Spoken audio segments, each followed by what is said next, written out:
Going forth is from the end of the heaven, and his circuit unto the ends of it, and there is nothing hid from the heat thereof. That first verse, the heavens declare the glory of God. Nature itself is evidence of a creator. And even people who have no access to God's word can know that there is a creator just by creation itself. So with that, I'll take your prayer requests, and then we'll split up into groups.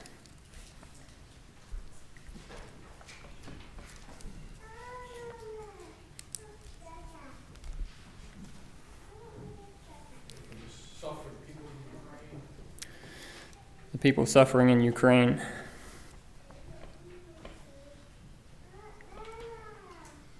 Pray for the families down in Texas with the school shooting, but with that also, let's pray for a nation that we would just cry out to God.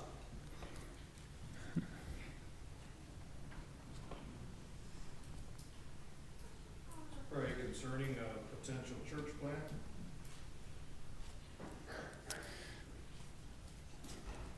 Pray for the church plant and the upcoming men's meeting, discussing that.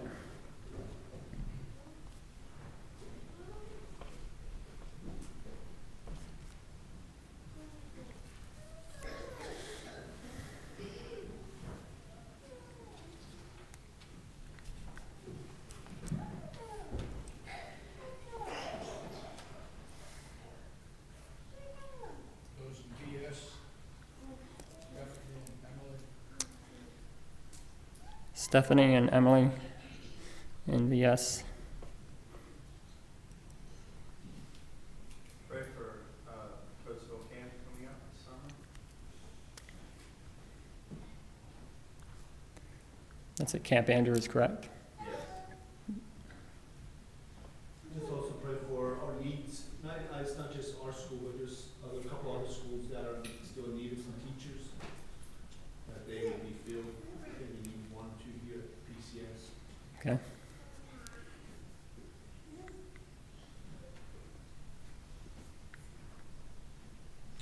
Let's pray for our older.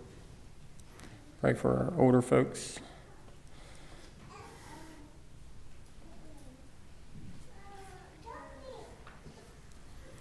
And with that, the widows.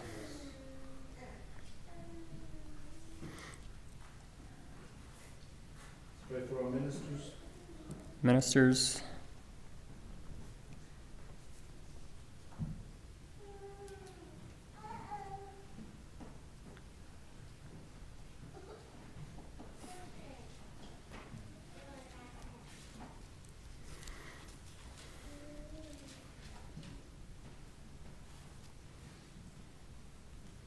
Persecuted Christians.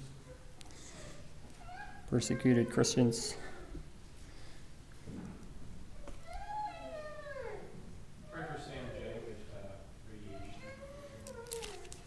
Pray for Sam J with his radiation treatments.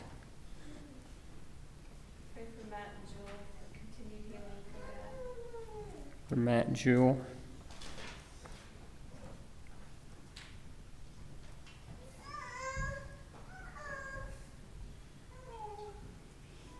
Also pray for, there's 2 men that are getting married that are from our church. We're dating, my son's getting married next week, and then Dwayne and Galway, Frank Dwayne and Kelsey. Yeah, let's get that straight. Pray for the couple that's getting married. David Albright and Dwayne Kelsey.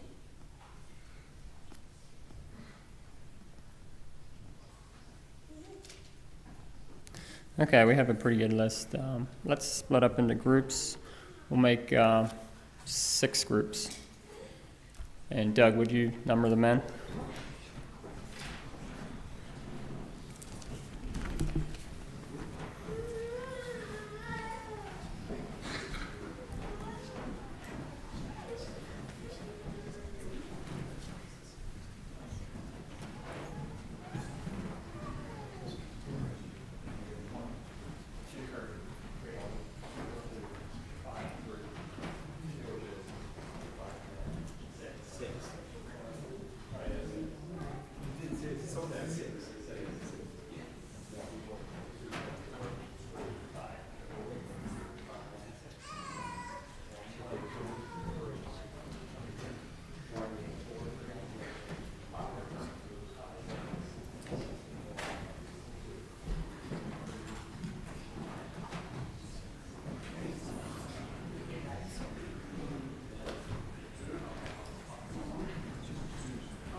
height right here, right?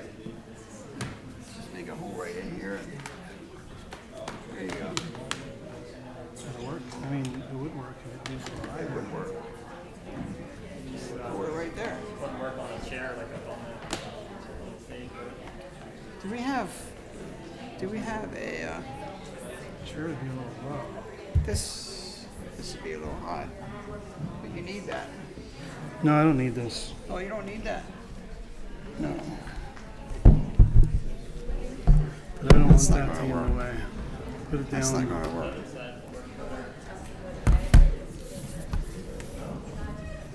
I got a bunch of books for back there.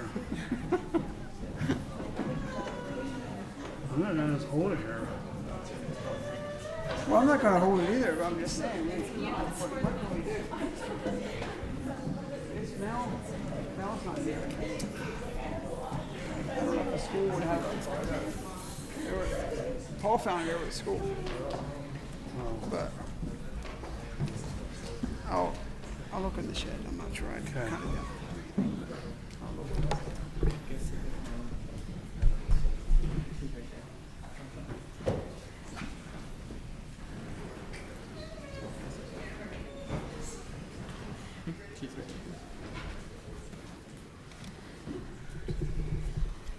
Okay, we'll dismiss the children to the basement and then turn the time over to Kurt. The 3 to 5 year olds are going to be with Doug and Kelsey. The 6 to 8 year olds with Gina, and then 9 to 11 year olds with Malin and Marlene.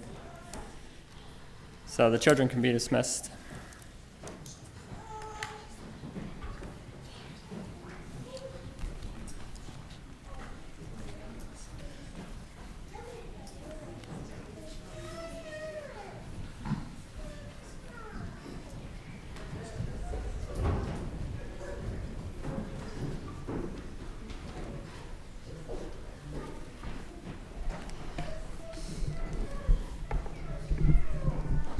Good evening, everyone. So I think because we have such a very, very small whiteboard, you're going to all have to move front so that you can see, because I'm going to need to write really, really small on this thing.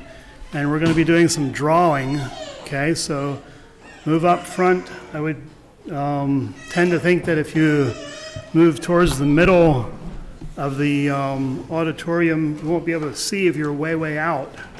Okay, so I'd say it's going to be good for you all to move front.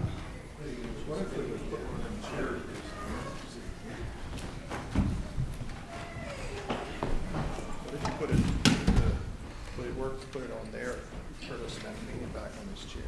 Okay.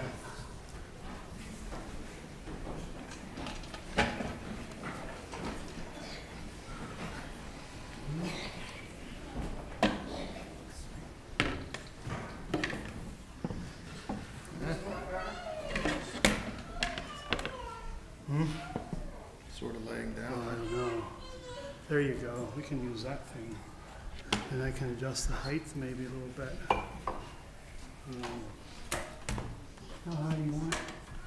I want it so that most people can see it. Probably all the way up. All the way up. Yeah. Yeah. Now, Like that?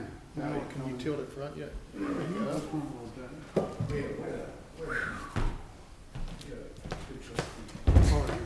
it went down.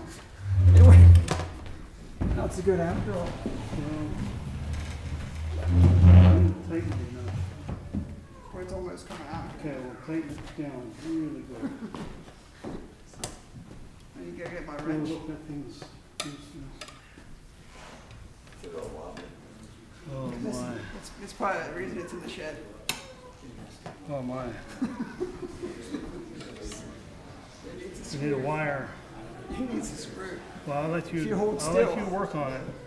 If I'm you gonna hold use this thing all night, so it can't fall. Okay. So Do we have what a am I wire? supposed to do with it? Do we have a wire for that thing? A wire? Yeah, we got markers. Something to stick in? What's wrong? Here. Kurt, just for the next one, Cliff said he has an iPad you can go on and put it on the screen. Don't let this thing fall out. Well, it's about time to go home. So the right hook rubbing pen cannot work. Okay. We'll see. All right, well, good evening, everyone, and I just, my goal here is to glorify God in looking at His creation. So when John Irvin asked me about this, science from a Christian perspective, I first of all thought about it that is really, really a broad subject. And I was thinking of my 3 textbooks that I went through this year with my students. I had about 60 students total in 3 different classes and 3 different textbooks. Now, my teacher's textbooks, 2 of them were split in 2, so I had 5 books to go through. We didn't go through everything in class, but my mind was spinning about how should I narrow this down? There was one thing that we did in class that I really, really, really enjoyed, and so I'd like to do that with you this evening. But maybe just a few comments here before we get into that. What is Christian Science, or science from a Christian perspective? What is science from a Christian perspective? And how do we as Christians engage in that? What are your comments when you think of science from a Christian perspective?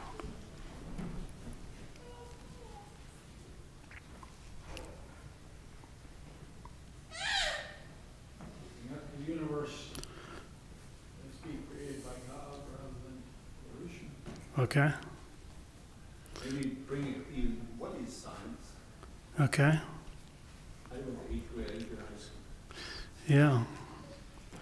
So there's a couple of different ways we can approach this, okay?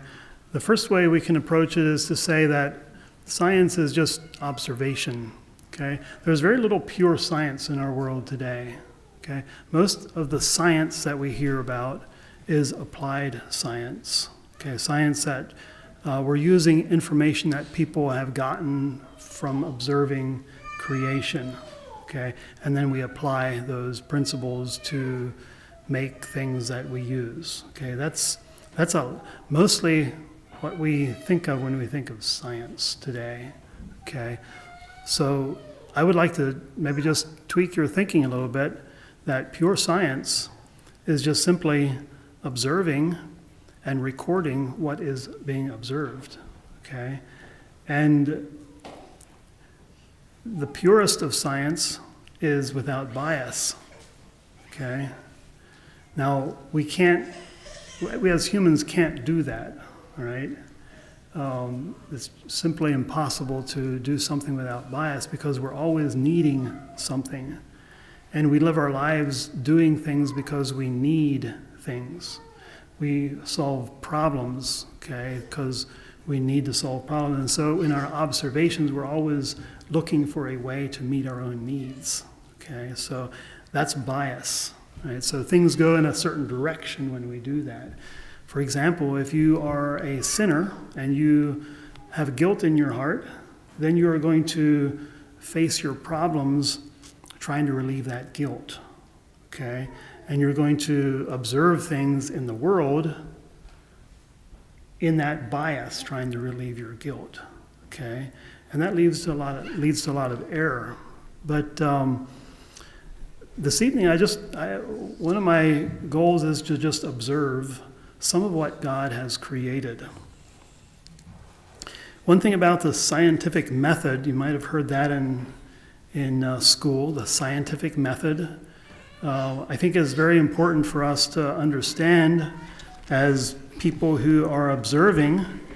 The scientific method kind of follows a cyclical pattern of, first of all, you have something that you want to learn or you want to solve a problem or something, and then you observe what's going on around that problem, and then you collect data from that observation. Sometimes that's math data, like numbers, counting things. I remember the last time that I visited Dave Hilliard. Some of you remember Dave Hilliard. he made an observation that was very fascinating to me. He started talking about the barn swallows. Do you remember this, Dave? I think you might have been along with me that time. He started talking about barn swallows. And I don't know if there was barn swallows, if we were seeing them fly around at his place that day. But he said that he has observed that over the years, the barn swallows come back at a certain time, a certain week in the year. Okay, do you remember him saying that? How many of you know which week the barn swallows come back? A couple weeks ago. Okay. Yeah, and he would have been able to name the second week in May or whatever it was. That was fascinating to me. Okay. He was, in a sense, a scientist, just collecting data about the barn swallows that are coming back on a regular basis. I was fascinated by that. Okay. Because that is partly what the scientist does. All right. Now, I'd like to ask you this. One of my very enjoyable classes this year was biology. It has been. I don't consider myself a biologist, but I really, really, really enjoyed teaching that class. Partly because you can see life around you, right? And partly because it is just so big, okay? Biology is the study of life, okay? That's opposed to physical science, which is the study of inanimate objects like rocks or atoms, that kind of thing. So biology is the study of life. So when you study biology, you're assuming that there's life there. Now, one of the questions that the biologist has is, where does life come from? Okay? Where does life come from?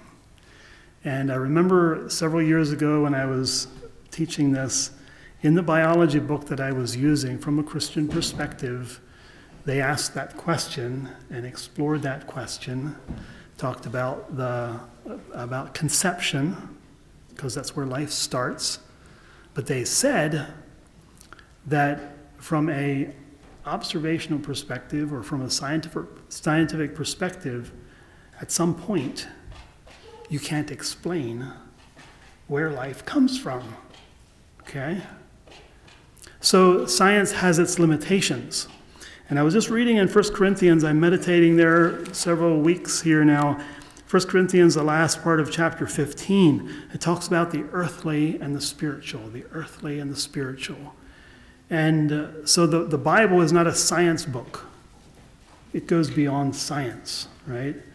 And so to go about proving the Bible maybe is a good thing, but you're going to run aground because you can't prove spiritual things because we can't observe some of those things.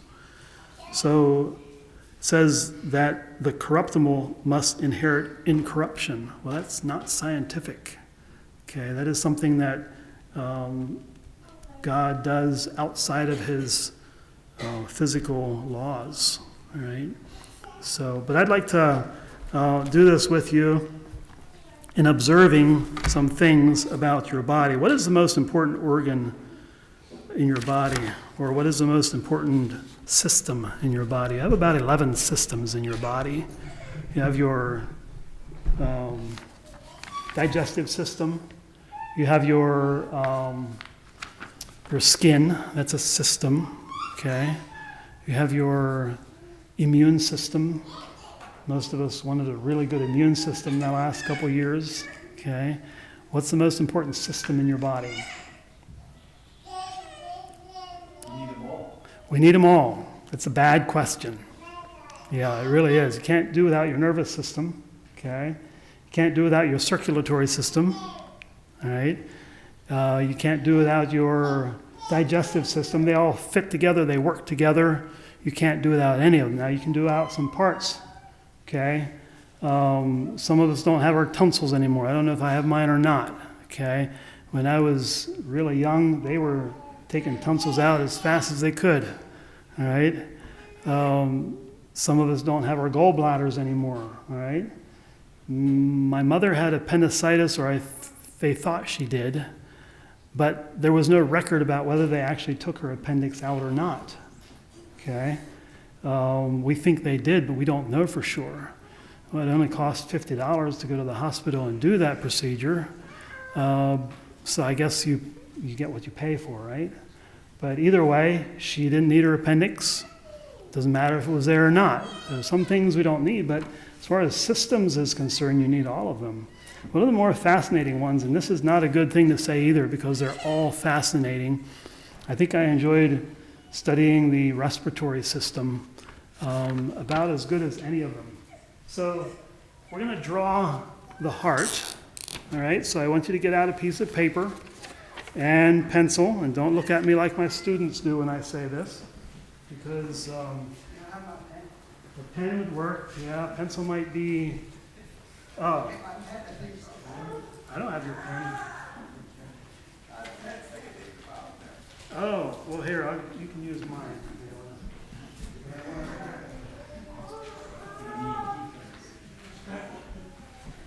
All right, so we're gonna draw the heart. Okay. Now, most times when you draw a heart, you have something like this. Ben, do you have a pen and paper? Oh my. Okay. I'll watch. You watch. Most times you'll draw a heart like that, right? So that is kind of a good way to draw a heart, but we're going to put a little more detail on it tonight.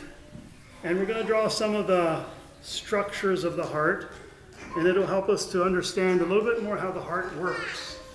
Okay, before we draw the heart, let me just say that the circulatory system is a double pump system, okay? A double pump system. So here's the heart. We'll just draw a heart like that for right now. You have a part of the heart that pumps to the lungs, okay? And then in the same pump, it pumps to the rest of the body, okay? So every time your heart beats, it pumps both to the lungs and to the rest of the body, okay? And we'll show you how that works by drawing the heart. Now, when the heart pumps blood to the body and to the lungs as well, but let's just talk about the body. At some point, the arteries, the vessels coming away from your heart, split, and they divide, and they divide, and they go to all parts of your body. Now, when I say all parts of your body, I mean that every cell in your body is connected or is touching one of these blood vessels. Okay? Your body, how many of you know how many cells you have in your body? You have several trillion cells in your body. Okay? And every cell in your body needs oxygen from your lungs. Okay? So that means that every cell is touching a blood vessel somewhere in your body. So just to give you an idea of how these blood vessels split apart throughout your body. Okay? Are you worshiping God yet? You understand what I'm saying? You are fearfully and wonderfully made, okay? It's just a very oversimplification. So your blood vessels split and go to these trillions and trillions and trillions of cells. And when they're done going to those cells, and when they're done exchanging the gases, oxygen, give the cells oxygen, and then they take carbon dioxide out of the cells, they go back together. Okay, they go back together, and they meet in these veins now. Okay, these are called capillaries, these little tiny blood vessels. Some of them, the walls of some of these blood vessels are only 1 cell thick. Okay, so that oxygen can pass from your blood through the walls of the capillaries, through the walls of the cells, and into the cells, so that the cells can use your oxygen to give you energy, so that you can flex your muscles, okay? Because every cell needs oxygen, all right? So when that exchange happens, your cells give your blood carbon dioxide. Your blood gives your cells oxygen. You have that exchange. The carbon dioxide comes back into your heart. Okay? So let's draw the heart in a little more detail. Now, as you can see, I'm not the best artist in the world. Okay? And when we're done drawing this heart, it's probably not going to look very much like a heart should look, but it's going to be better than the one you normally draw. Okay? So I did practice this a good bit. All right. So the first thing we want to draw, when we draw the heart, is we want to draw a ventricle, okay, which is the one side of the heart. Okay, so go ahead and do that on your paper. The second thing you want to draw is you want to draw another ventricle. Okay, now there's two sides to the heart. Dave, you're not drawing. You're not going to get the full load here. Right ventricle, left ventricle. Yep, until we start drawing. Now, this is not a mistake, okay? Because you're looking at my heart, all right? This is the side towards you. So this is the right side that we're looking at for the heart. And this is actually how your heart is arranged, okay? This is the right side, this is the left side. So here we have the two ventricles, the right ventricle and the left ventricle. They're divided by a septum, okay? Now, when you draw the outside part of the heart, draw it a little thicker on this side and a little thinner on this side, okay? And you want to draw it on kind of an angle, all right? So just go ahead and do that. So you have the right ventricle and the left ventricle. And now from here, I want you to draw a blood vessel, like that, okay? And right here, I want you to draw a valve. Okay, that's pointing upwards, right? Now right beside that valve, I want you to draw another valve. That's pointing downwards, okay? Malin, you might want to get closer here. You're straining your eyes. You can draw your valve something like that, okay? Now, the blood flows through this side of the heart, okay? Which way do you think it's coming from? It's coming in here and out here, okay? And these valves, a plumber would call that a check valve, okay? Malin, what is a check valve? It can only go one way. That's right. And so these valves dictate which way the blood can go, right? So on this side of the heart, there's two check valves, one coming in and one going out, okay? So I don't know if you have heard about my dad, of course, with his heart troubles, right? He's had a heart murmur for probably about 20 years. He's known about it, okay?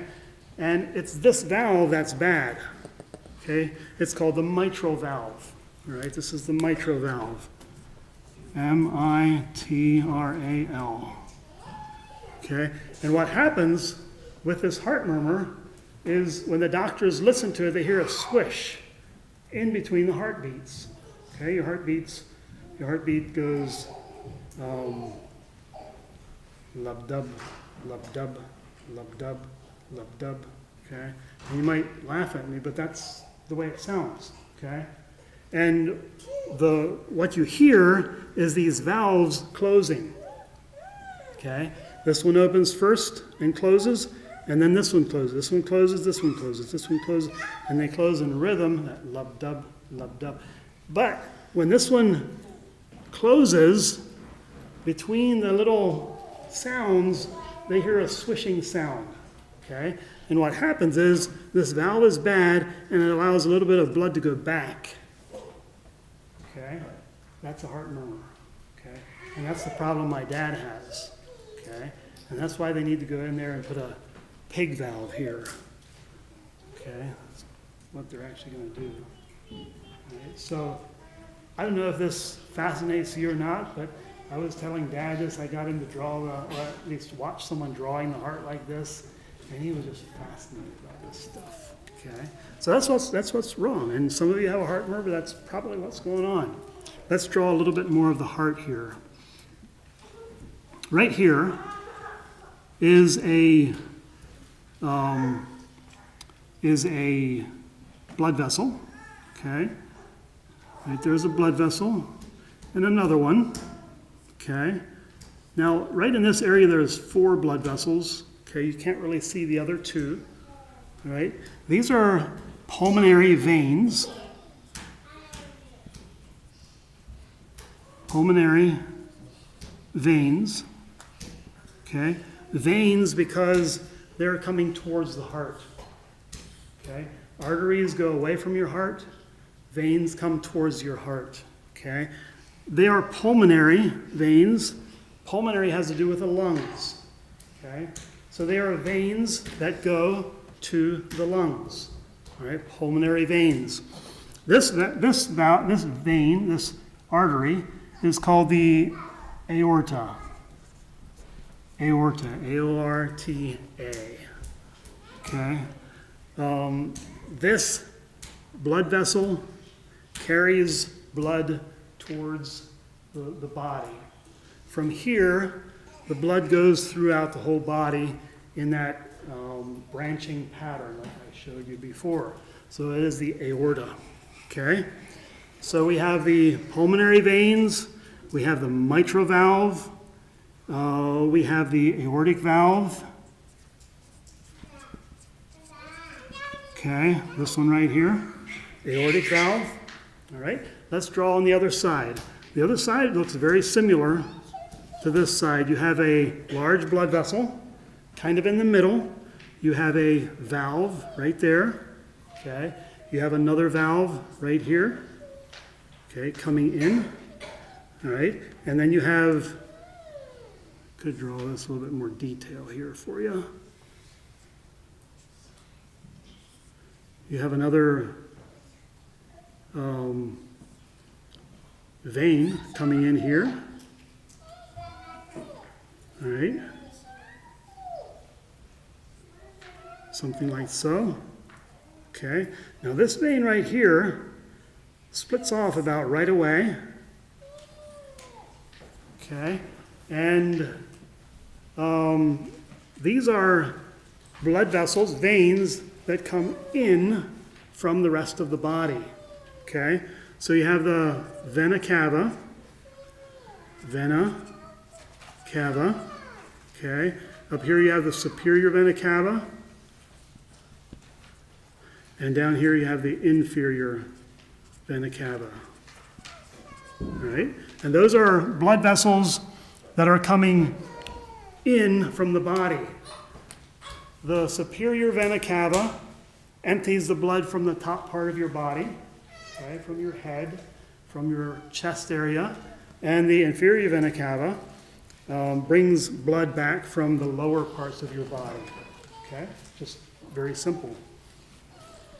All right, so again, we have veins here, okay, vena, veins, because the blood is coming towards the heart. All right, these 2 are arteries because blood is going away from the heart. This is a pulmonary artery right here. Pulmonary artery right here. Okay, pulmonary artery. Now, from the name of this artery, where do you think that blood is going? The lungs. To the lungs. That's right. Artery that's not oxygenated. That's right. The veins carry unoxygenated. Yes and no. Okay. Except for the Right. So technically, veins carry blood towards the heart. Okay. And arteries carry blood away from the heart. Okay. Now this artery right here goes to the body. Okay. That is oxygenated blood. Okay. But it is a artery. This artery here is non-oxygenated blood. It doesn't have oxygen yet because it's going to the lungs to pick up oxygen. but it is still considered an artery even though it's not oxygenated. All right, so you have to make sure you have the definitions correct there. All right, so does that look like the heart that you have in your body? It's pretty close, isn't it? All right. Now there's a lot of detail that we don't put in there, right? An awful lot of detail. Let's name a few other things right here. This valve here is the tricuspid valve. Tricuspid valve. Okay. This valve here is called the pulmonary valve. Pulmonary valve. Okay. That one right there. Tricuspid valve. All right. So let's just do a little review here yet before we go. We have the pulmonary veins bringing blood from the lungs. Okay. We have the mitral valve allowing blood to come in, but not letting the blood go back. All right. We have the aortic valve, which allows the blood to go out, but not back in. Okay. We have the aorta, which empties blood into the rest of the body. There's oxygen in this blood. I was just looking up oxygenated blood. Most of what we have here probably in this building, we might be 98% saturated with oxygen when you breathe, okay? When the blood is going out of your heart here. If you breathe deeply, okay, and need a lot of oxygen, that saturation goes up to pretty much 100% when it's coming out of your, when it's coming from your lungs into your heart and out again, okay? Holding as much oxygen as your blood can actually hold, right? Your lungs are very efficient in filling up your blood with oxygen, okay? And when it comes back, there's still some oxygen in your blood, but not near as much, right? So that's the left side of your heart, all right? The pulmonary artery is the blood vessel that carries blood out of your heart into your lungs, okay? The pulmonary valve, again, allows blood to go out of your heart, but not back in. The tricuspid valve allows blood to come from your body into your heart, but not back the wrong way. Now, your blood vessels, there's a good number of them that also have check valves in them that allow just one-way flow with your blood, okay? We are fearfully and wonderfully made, right? And the check valves, Malin, that we use in our hearts are built to last for a long, long, long time. Next time you change a check valve that you put in 10 years ago, just think about how long the check valve in your heart, the check valves in your heart have lasted. And be glad that you don't have to change those out every 10 years. Let's talk a little bit more about blood flow here. How does the blood pump the heart? How does the heart pump the blood? Basically what happens is your heart just squeezes and expands here at the bottom. Okay? Squeezes and expands, squeezes and expands. And now you can see that your heart is a double pump. Okay? It's pushing blood two ways. It's pulling blood in from two different things. Okay? I don't know of a lot of pumps. Like, I've been into plumbing for a good bit. I don't know a lot of pumps that pump things in two directions and pull water in two different separate cycles. You understand what I'm saying? The way the heart is built is probably the most efficient pump that you could ever have. Right? It is a marvel of engineering. Okay? Someone do a little math for me. Okay? You have a calculator? Do a little math for me. Because we want to think about how often your heart pumps. Right? Now, if your heart would stop, you would die. Okay? You know that, right? So this is critical. Your heart has to keep pumping. Right? 60 beats per minute. 60 to 100. Let's say 100 for round figures. all right? 100 beats per minute. How many beats per hour?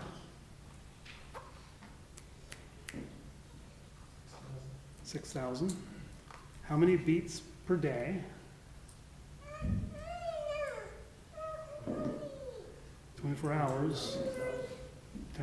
24 hours times 6,000. 144,000.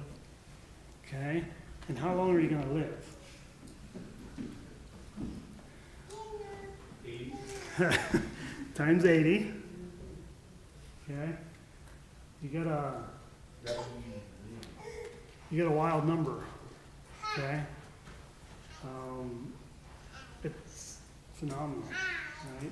It is the most efficient pump ever, right? There's just nothing like it. And to think that it's pumping, like there are actually two pumps in one here. You understand what I'm saying?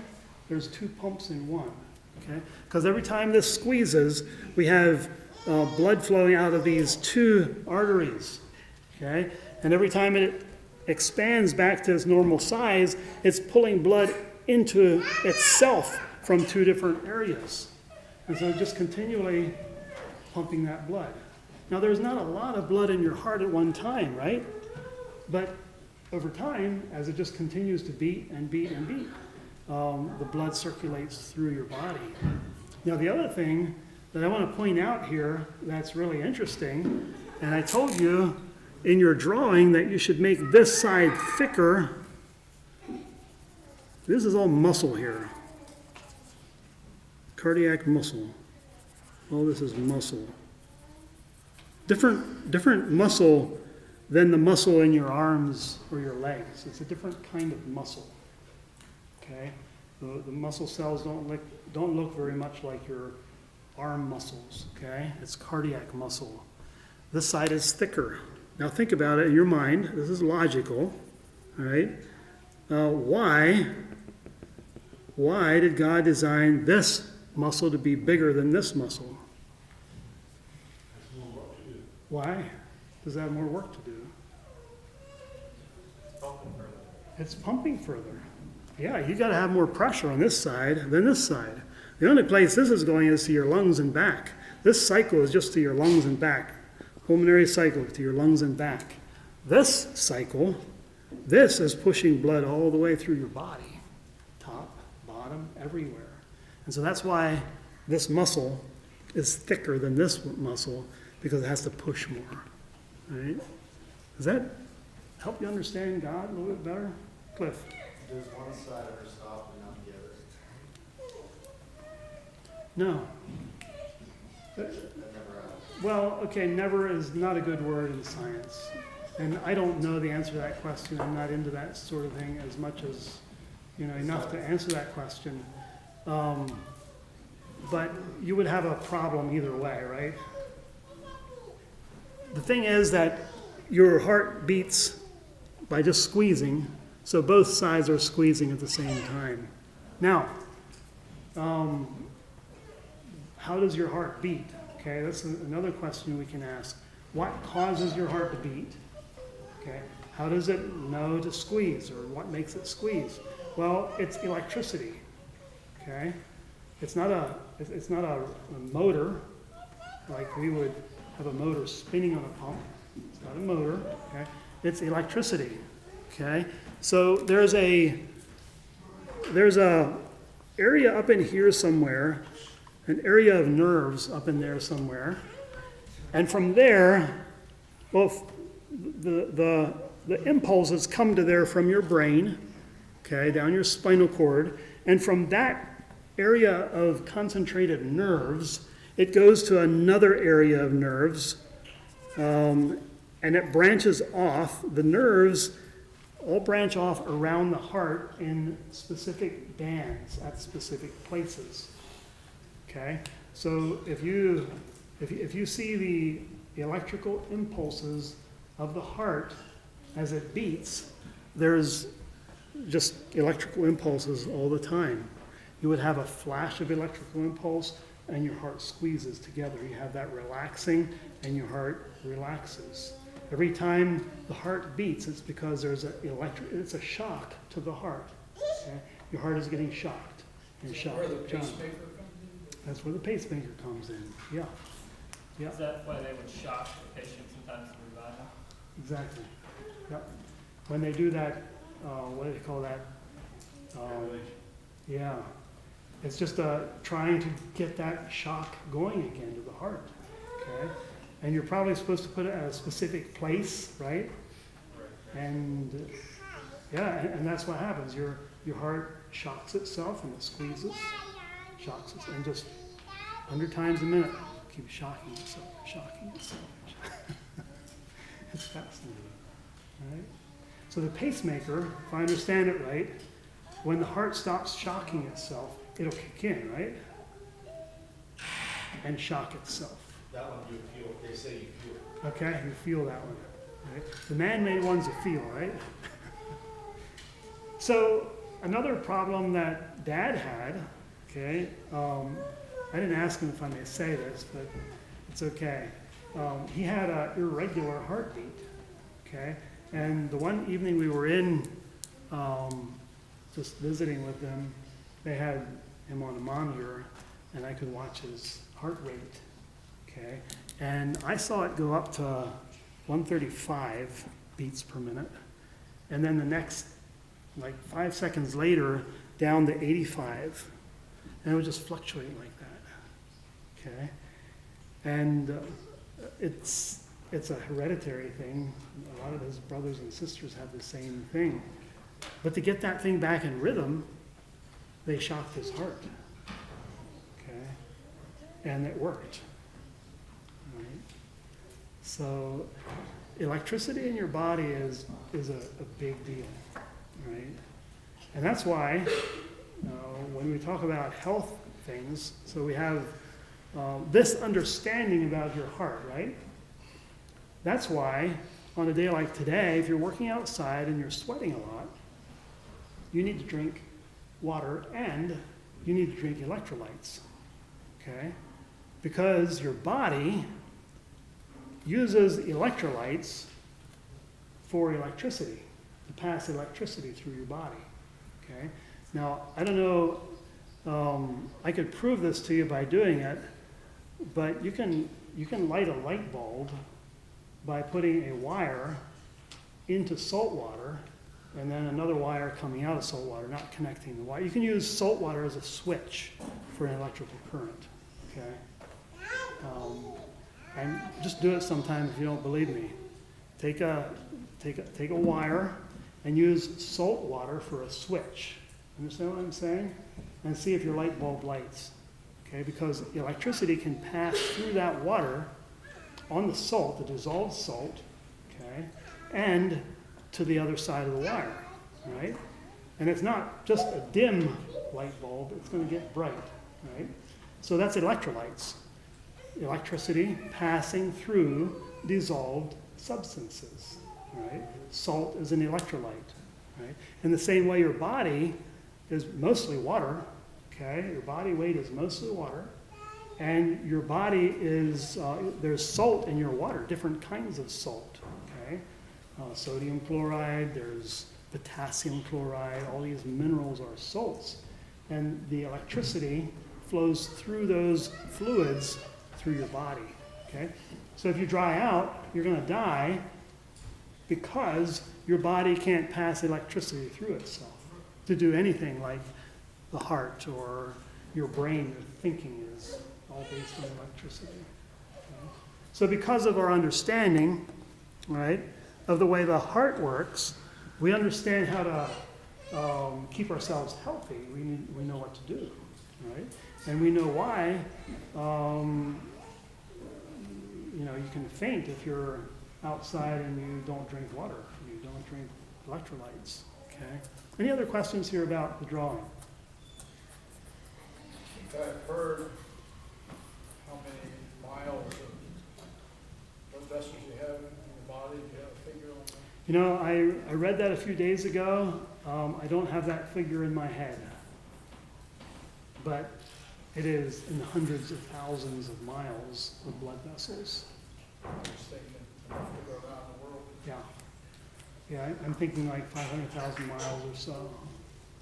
But I mean, it's just fascinating to me to think that your body has several trillion cells, and every cell needs oxygen.